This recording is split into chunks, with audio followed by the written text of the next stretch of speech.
À quelques jours de l'élection présidentielle de 2024, l'heure est au dernier réglage à la CEDA de Ziguinchor. Ici, tout est fait prêt pour une bonne organisation du scrutin. Tout est fait prêt pour ça parce que c'est le matériel qu'on attendait depuis ces jours-ci. Mais hier, on a eu à réceptionner ça. Ils sont arrivés avant-hier soir et nous les avons reçus ce matin, hier matin, et tout est au complet. Quant au personnel, ils seront près de 400 répartis dans les différents lieux de vote le jour du scrutin. Au niveau de Ziguinchor, département, nous avons 364 bonhommes à recruter. Superviseurs, contrôleurs et volants confondus. Donc au niveau du département, le chiffre département en superviseur, c'est 75. Nous avons 75 superviseurs. Ça, c'est le chiffre départemental.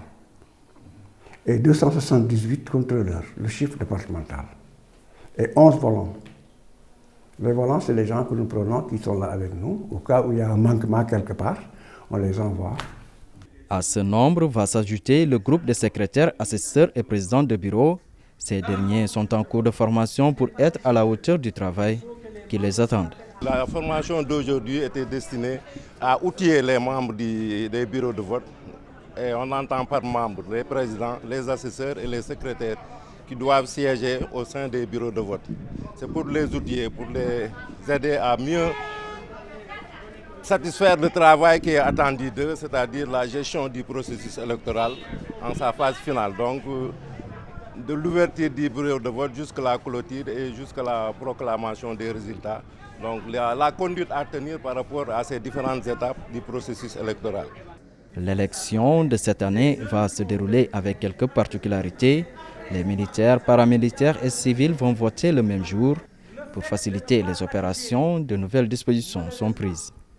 Tout militaire, n'est-ce pas, qui souhaiterait voter dans un bureau de vote en service, n'est-ce pas, sur ce territoire, devrait au moins se présenter sa carte professionnelle et porter sa tenue. Un handicapé, n'est-ce pas, qui vote dans un lieu de vote, par exemple dans un centre, et qui ne parvient pas au moins à accéder à son bureau de vote, la législation, au moins le code électoral lui permet de voter dans les bureaux de vote le plus proche. Autre particularité, les procès-verbaux seront remis assortis d'une décharge aux autorités compétentes. Cette remise du procès-verbal se faisait par le biais des agents assermentés à qui on remettait les procès-verbaux sans élément de preuve.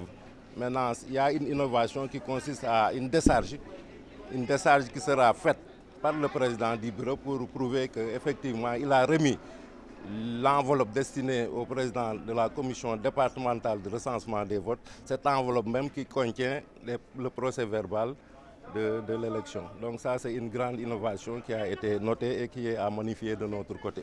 Au niveau régional, plus de 308 000 électeurs sont attendus aux urnes ce 24 mars 2024 pour élire le nouveau président de la République du Sénégal.